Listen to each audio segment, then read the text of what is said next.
It's a familiar sight.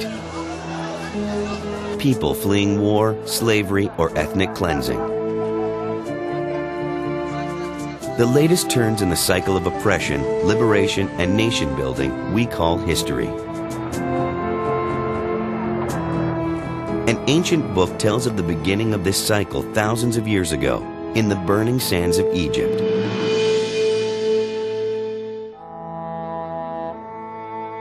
Exodus is the second book of the Bible, following Genesis.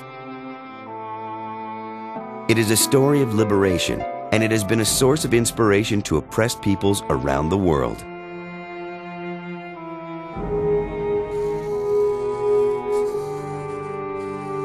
Exactly when it was written is unknown, and its authorship has been hotly debated.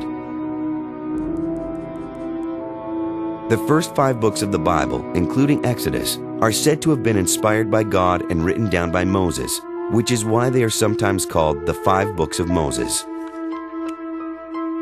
Did the events in Exodus actually happen? Were these prehistoric stories kept alive for centuries by oral tradition? Or were they deliberate inventions to glorify the origins of Israel?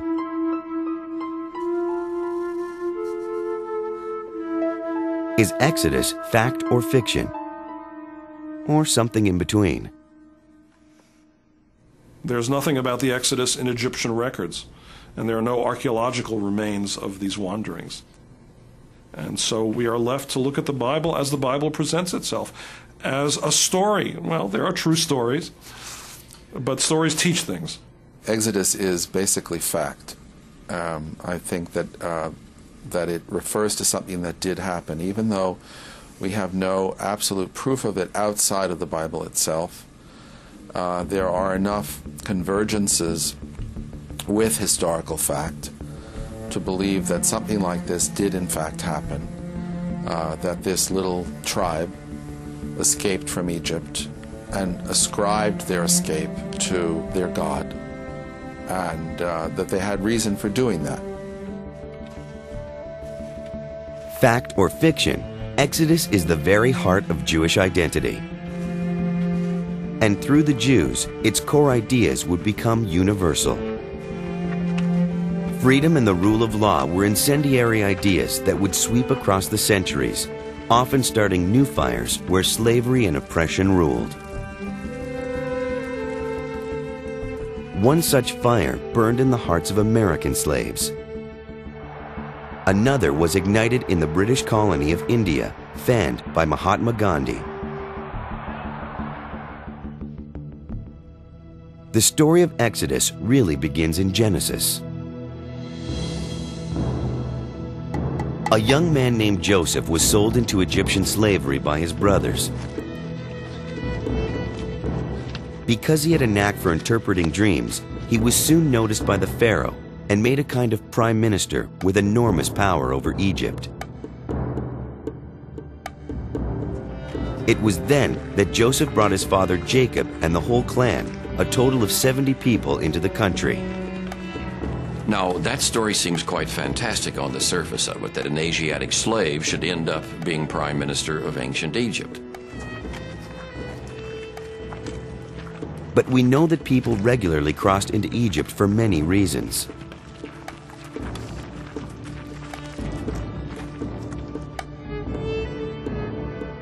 Egyptian murals show bearded Semites as prisoners of war or migrating freely into Egypt. They don't say where these people came from. To the Egyptians, they were all Asiatics from the East. But there is one particular group of Asiatics that stands out. Recent excavations confirm that at about the time we place Jacob's clan, there actually rose to power a group of Asiatics called the Hyksos. We know that between about 1650 and 1550 BC, in the time of the 15th dynasty, Asiatics did infiltrate Egypt and did in fact become pharaohs of Egypt. We have the names of 6 of these Hyksos kings, and 3 of them are Semitic, and 1 of them is Jacob, the same as the name in the biblical story. Could passed down memories have turned these Asiatic kings into Joseph's Pharaoh? An Asiatic Pharaoh who would be friendly to the Israelites.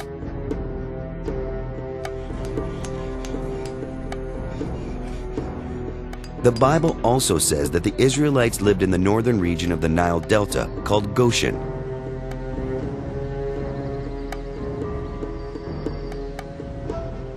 Archaeological findings tell us that the Hyksos, the Asiatics, who came to power, were also concentrated in this region. We know that after about 1500 BC, the new pharaohs of the 18th dynasty expelled or enslaved the Hyksos who lost favor, and this would fit with the biblical story. According to the Bible in the King James Version, there arose a pharaoh who knew not Joseph, and that's how Joseph's descendants came to be Hebrew slaves in Egypt. This is where the book of Genesis ends and Exodus begins. The Israelites are enslaved and set to work building the cities of Pithom and Ramses.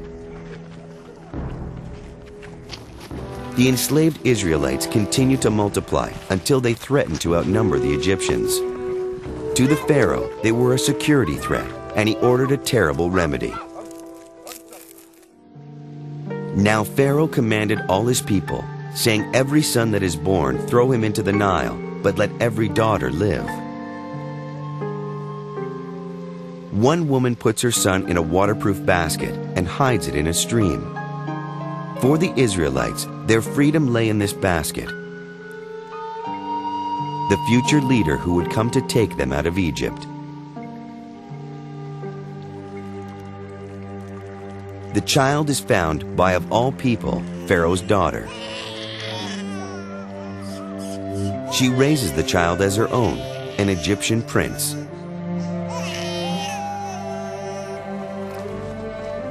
The infant is a young man now, an Egyptian prince set to live a life of privilege and power. But the Bible hints that he knew of his heritage. He went out to his brothers and saw their burdens. He sees an Egyptian striking a Semite and experiences a deadly rage.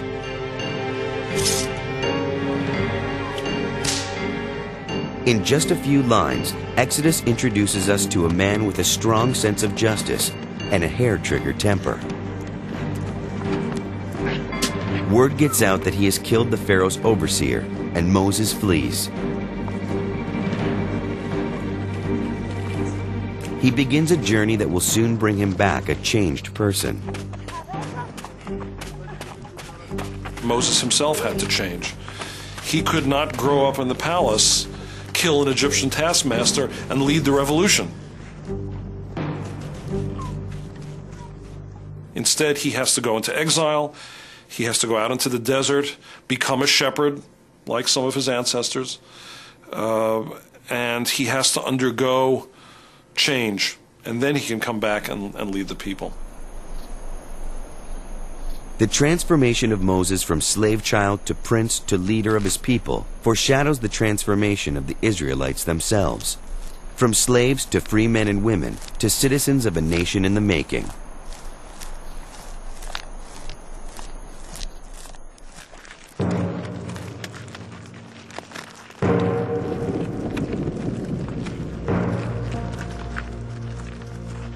In the desert, God, who so far has been completely absent from the book of Exodus, calls out to Moses from the fire of a burning bush. He tells Moses he has heard the cries of the Israelites. He intends to set them free, and Moses will be his messenger. He doesn't want to be the person to do this.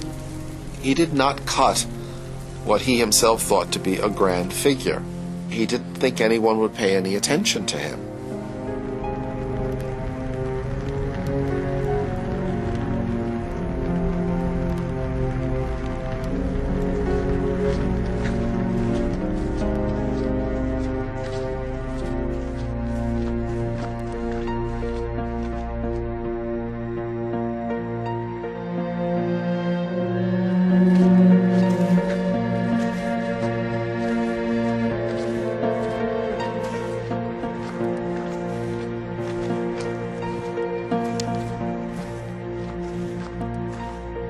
Exodus may first have been part of an oral tradition, passed down through the generations, enthralling listeners with a story of their beginnings. It may have reflected historical events, but is it history? There is no word for history in the Hebrew Bible. There's no word in classical Hebrew for history. The Bible stories are a characteristic, not history in the modern sense, but stories in the ancient sense, stories designed to inculcate moral and ethical truths.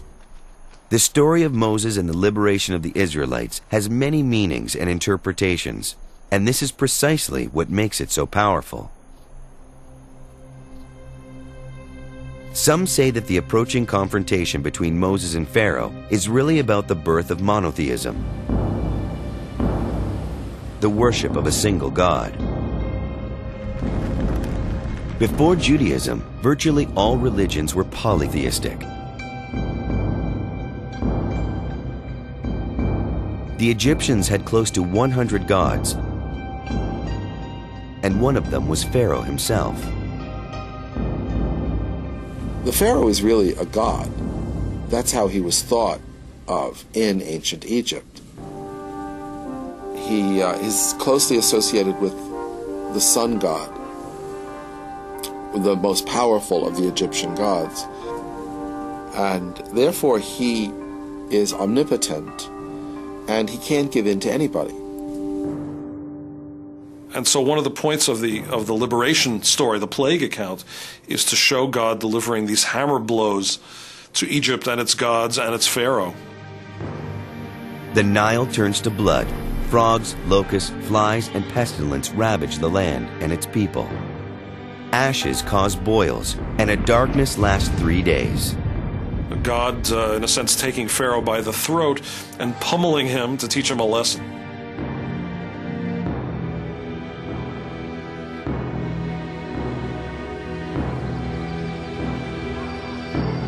This miracle of the plagues may be hard for the modern reader to accept, but there may be an entirely natural explanation. Experts say the writer clearly had extensive knowledge of the Nile Delta. For when the seasonal rains come and the river rises, billions of flagellates infest the water, turning it reddish like blood and putrid smelling. The fish die, as the Bible relates. Toward the end of the inundation, the frogs leave the water, as in the second plague. The insects of the third and fourth plagues reproduce rapidly in the pools left by the receding waters. The boils would be infected bites from the insects of the third and fourth plagues. The locusts of the eighth plague are a common occurrence, and so are dark days from intense sandstorms. But there is another far more dramatic explanation. An event that must have seemed like a sign from God. A massive volcanic eruption like nothing ever seen before or since. The volcanic eruption at Thera in the Mediterranean, it's an island south of Greece and north of Crete, is the defining volcanic event of the last 10,000 years. There are no larger events.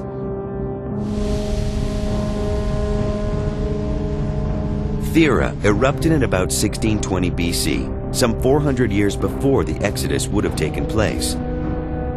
But some believe that it too could have provided fragments of a real event that were used in the biblical account. With the burden of sulfuric acid in an ash cloud, it would make the water environment toxic to frogs. They might very well leave the water. The great cloud of ash would of course darken the sky for days. And the boils.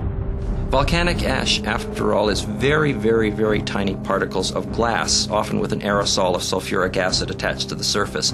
And this is very nasty if it adheres to your skin. Whatever the cause, it is a picture of suffering and abject misery. The Bible is unclear about the Israelites' precise route out of Egypt. But they clearly were moving east and possibly south, with Pharaoh's army rapidly closing the gap. God led the people about through the way of the wilderness of the Red Sea. But the Hebrew is obscure, and some translate it as the Sea of Reeds. Perhaps a marsh. Quite a different picture from that which imagination has conjured.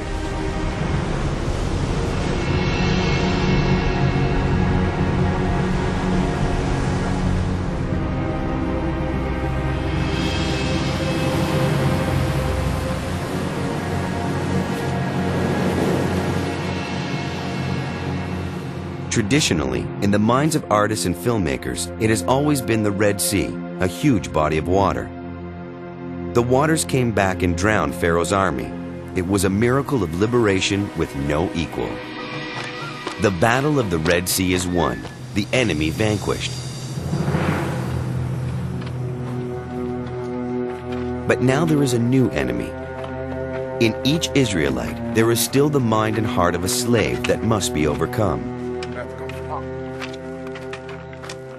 They are going from being a tribe to being a nation. And it takes a very long time, but this step from Egypt to the Promised Land is part of their becoming a nation. And it's part of, therefore, their new consciousness.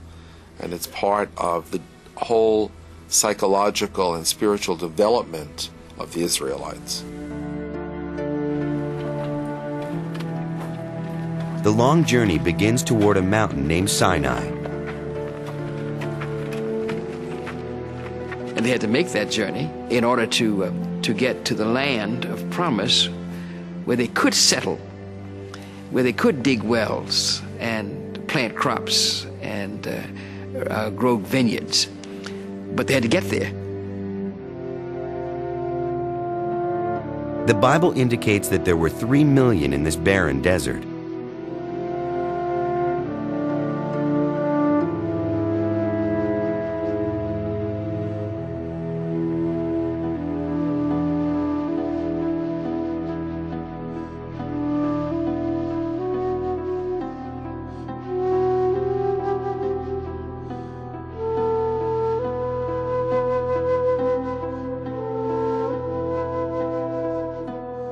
Believing they will die of thirst and hunger, the people grumble and ask Moses, "For what reason then did you bring us from Egypt? To bring death to me, to my children, and to my livestock by thirst."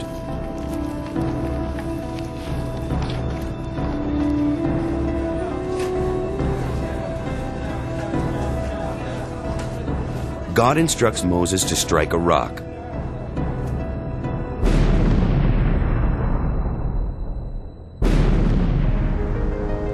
Moses does this, and water flows.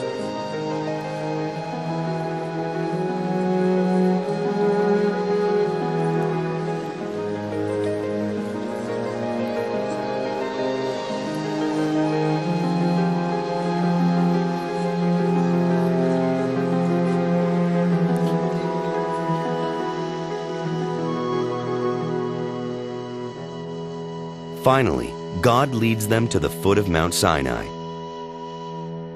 This mountain can be found on any map of Egypt. You can go to Mount Sinai today. There's a beautiful monastery there. You can go hiking to the top. It's a very impressive view. But we don't know if that's the right mountain. It may be one next door. It may be that, as some scholars say, it's in western Saudi Arabia. Archaeology has failed here, and many consider the search for exact locations not only futile, but irrelevant. Can we figure out which pharaoh? Can we discover where they crossed the sea? Can we find 600,000 sets of footprints somewhere in the Sinai desert? That's not what the text cares about. The text cares about the meaning of the past.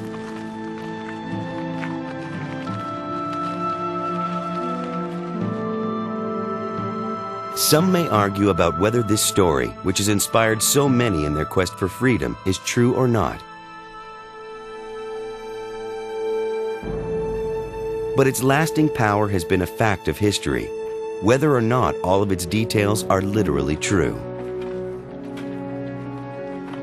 I couldn't care less whether it's literally true or partly true.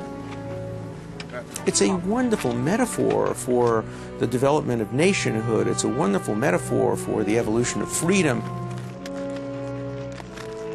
To go looking for the Promised Land on an archaeological map would be a serious mistake. The Promised Land is a state of the mind and the heart. It is a story that looks back on the past and presents the past in a way that informs the present. In its essence, something like this happened. The details may take us millennia more to untangle. No Israelite footprints in the sand of Sinai have been found, but they are clearly visible across the pages of history. They mark the hope of freedom and a new beginning for the oppressed throughout history and across the globe.